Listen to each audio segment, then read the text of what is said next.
बाली की मौत हो गई, तारा छाती पीटकर रो रही थी। राम जी ने एक ही प्रश्न पूछा, तारा किसके लिए रो रही हो?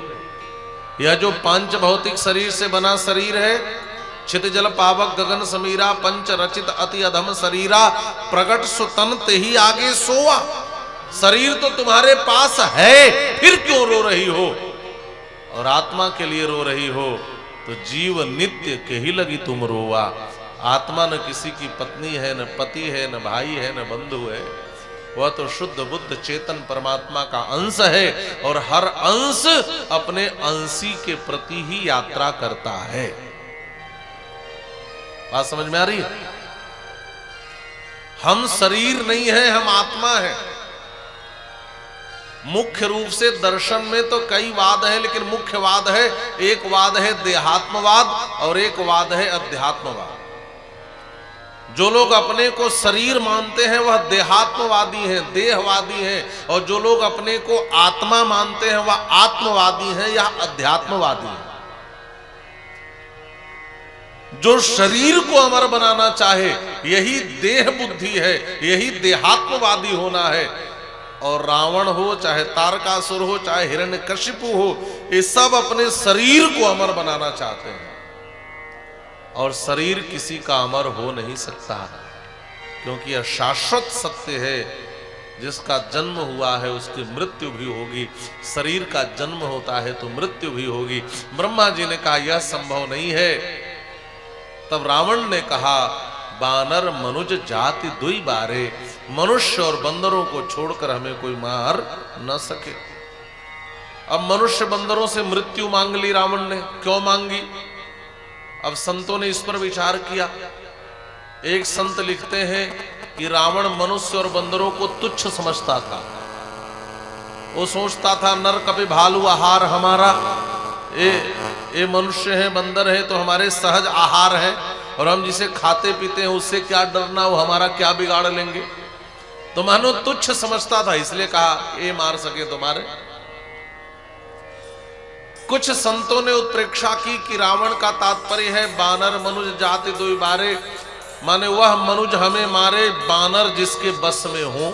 माने राम जी ने बंदरों को भी बस में किया, उनसे मेरी मृत्यु हो, यह भी एक अर्थ किया।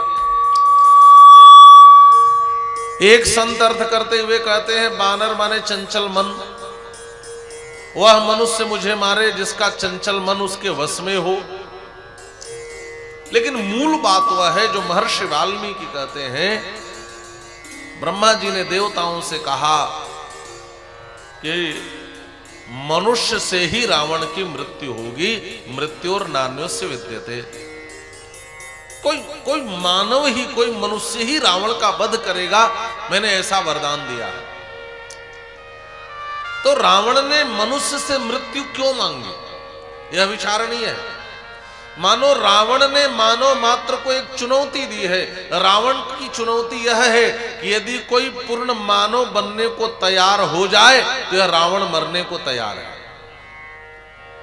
अब पूर्ण मानव व्यक्ति बनता कैसे है? का धर्म से बनता है। क्रिया में तो पशु और मनुष्य दोनों समान ही होते हैं। आहार निद्रा भय मैथुनम च सामान्य में तत् पशु भी नराणाम।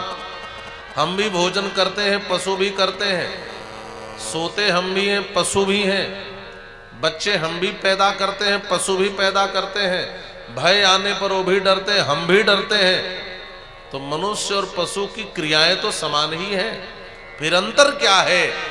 का अंतर यह है, धर्म मानवता और पशुता में विभेद कर देता है।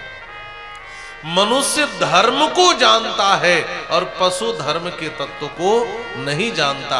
यही मनुष्य और पशु में अंतर है। एक स्त्री हमारे जीवन में 4 रूपों में आती है, मां के रूप में, बेटी के रूप में, पत्नी के रूप में और बहन के रूप में। लेकिन आप चारों के साथ अलग अलग व्यवहार करते हो कि नहीं? लेकिन पशुओं को धर्म का विवेक होता है क्या? वो किसी से भी बच्चा पैदा कर लेते हैं। इसका मतलब है कि हमारे जीवन से धर्म चला जाए तो हम भी पशु तुल्य हो जाएंगे। धर्म ही है जो मानवता और पशुता का बिलगाव करता है, विभेद करता है, अंतर करता है। धर्म